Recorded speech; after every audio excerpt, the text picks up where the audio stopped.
நம்ம வீடியோவில் பாலும் ரவையும் வச்சு ரொம்பவே டேஸ்டியான ஒரு ஸ்வீட் எப்படி செய்கிறதுன்னு பார்க்க போகிறோம். வாயில் வச்சதுமே கரையக்கூடிய அளவுக்கு அவ்வளோ ஒரு சாஃப்டான sweet. Hello friends, welcome to சமையல் டிலேட்.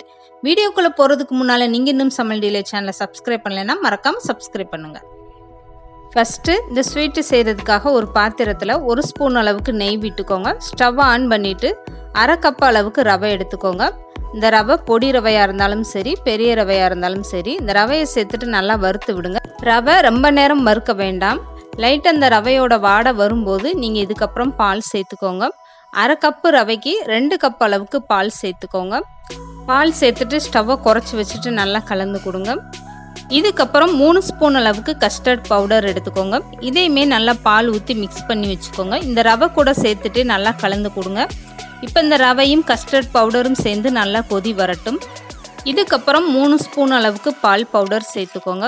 நம்ம ஏற்கனவே திக்கான பால் சேர்த்துருக்கோம். இது கூடவே பால் பவுடரும் சேர்க்கறதுனால இந்த ஸ்வீட்டோட டேஸ்ட்டு நல்லா க்ரீமியாக ரொம்பவே டேஸ்ட்டாக இருக்கும். இந்த கஸ்டர்ட் பவுடர் நீங்கள் கலக்கும் போதுமே கொஞ்சமாக பால் ஊற்றி மிக்ஸ் பண்ணிக்கோங்க. இந்த ஸ்வீட்டில் தண்ணி எதுவுமே சேர்க்கக்கூடாது. இப்போ ஸ்டவ்வை குறைச்சி வச்சுக்கிட்டே நல்லா கலந்து கொடுங்க. இந்த ஸ்வீட்டு நீங்கள் செய்ய ஆரம்பிக்கும் போதே ஸ்டவ்வை மீடியமாக வச்சுக்கிட்டே தான் கலந்து கொடுக்கணும். இதுக்கப்புறம் இந்த ஸ்வீட்டுக்கு தேவையான அளவு இனிப்பு சேர்த்துக்கோங்க. இப்போ இந்த ஜீனியும் சேர்த்துட்டு நல்லாவே கலந்து கொடுங்க.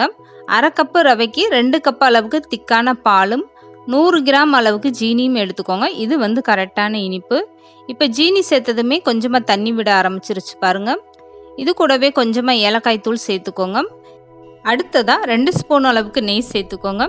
நெய் சேர்த்துட்டு நல்லாவே கலந்து கொடுங்க. கைவிடாமல் நல்லா கலந்து கொடுத்துட்டே இருங்க. ஸ்டவ்வை நல்லா குறைச்சி வச்சுக்கோங்க. இப்போ ரவையில் சேர்த்துருந்த பாலெல்லாம் நல்லா வத்திருச்சு பாருங்கள். இந்த மாதிரி கலந்து கொடுத்துட்டே இருங்க. இதுக்கப்புறம் கொஞ்சமாக குங்குமப்பூ இருந்தால் சேர்த்துக்கோங்க. உங்கள்கிட்ட குங்குமப்பூ இல்லைன்னா பரவாயில்ல, அப்படியே கூட இந்த ஸ்வீட்டு நீங்கள் செய்யலாம். குங்குமப்பூ சேர்க்கறதுனால நல்ல ஒரு கலர் கொடுக்கும். இப்போ இந்த ஸ்வீட்டில் கூடுதலாக 1 ஸ்பூன் அளவுக்கு நெய் விட்டுக்கோங்க. மொத்தமே 3 ஸ்பூன் அளவுக்கு நெய் தான் இந்த ஸ்வீட்டில் சேர்த்துருக்கோம். இப்போ ரொம்பவே சூப்பராக அந்த ஸ்வீட் ரெடி ஆயிடுச்சு பாருங்கள். இந்த அளவுக்கு நல்லா கெட்டியாக வந்ததுக்கப்புறம் ஸ்டவ் ஆஃப் பண்ணிடுங்க. இதுக்கப்புறம் இந்த ஸ்வீட்டை பீஸ் போடுறதுக்காக ஒரு தட்டில் நெய் தடவி வச்சுக்கோங்க. இந்த ஸ்வீட்டு சூடோடையே இந்த தட்டில் சேர்த்துக்கோங்க. ஆற விட்டுட்டிங்கன்னா பீஸ் போட முடியாது. இந்த ஸ்வீட்டில் பால் பவுடர், பால், கஸ்டர்டு பவுடர்லாம் சேர்த்துருக்கிறதுனால இந்த ஸ்வீட்டோட டேஸ்ட்டு அவ்வளோ ஒரு அருமையாக இருக்கும். கண்டிப்பாக நீங்களும் உங்கள் வீட்டில் ட்ரை பண்ணி பாருங்கள். இப்போ இந்த ஸ்வீட்டை தட்டில் சேர்த்தாச்சு. இதுக்கப்புறம் ஒரு கரண்டியில் நெய் தடவிட்டு இந்த ஸ்வீட்டை அப்படியே சமப்படுத்தி விட்டுருங்க. இந்த ஸ்வீட்டு சூடோடையே நீங்கள் பாதாம் பருப்பு, முந்திரி பருப்பு, அப்படி இல்லைன்னா பிஸ்தா பருப்பை கட் பண்ணிவிட்டு நீங்கள் மேலாக தூவிட்டு கரண்டி வச்சு நல்லா அழுத்தம் கொடுத்துருங்க. அப்போ அந்த ஸ்வீட்டோட இந்த பாதாம் பிஸ்தாலாம் ஒட்டிக்கிறோம். பார்க்குறதுக்கு ரொம்பவே அழகாக இருக்கும். சாப்பிடும்போது அவ்வளோ ஒரு அருமையான டேஸ்ட்டாக இருக்கும். கரண்டியை வச்சு இந்த மாதிரி லைட்டாக மட்டும் ஒரு அழுத்தம் கொடுங்க. இந்த ஸ்வீட்டு ஒரு நாள் மட்டும் வெளியில் வச்சுக்கோங்க. அப்போ கெடாமல் இருக்கும். பால் பவுடர், பாலெல்லாம் சேர்த்துருக்கிறதுனால ரொம்பவே ஈஸியாக கெட்டு போயிடும். 2 நாள் 3 நாள்லாம் நீங்கள் வச்சு சாப்பிடணும்னு நினச்சிங்கன்னா ஃப்ரிட்ஜில் வச்சுட்டு சாப்பிடுங்க. அப்போ கெட்டு போகாமல் இருக்கும். 1/2 மணி நேரம் கழிச்சிட்டு அதுக்கப்புறம் இந்த ஸ்வீட்டை இந்த மாதிரி பீஸ் போட்டு எடுத்து வச்சுக்கோங்க. 1/2 கப்பு ரவை இருந்தால் போதுங்க. ரொம்பவே டேஸ்டியான ஸ்வீட் ரெடி ஆயிடுச்சு பாருங்கள். உடனே நீங்களும் உங்கள் வீட்டில் இந்த ஸ்வீட்டை ட்ரை பண்ணி பாருங்கள். பார்க்குறதுக்கே எவ்வளோ ஒரு அழகாக இருக்குது பாருங்கள். கையில் தொடும்போது எந்த அளவுக்கு சாஃப்டாக இருக்குது பாருங்கள் இந்த ஸ்வீட்டு.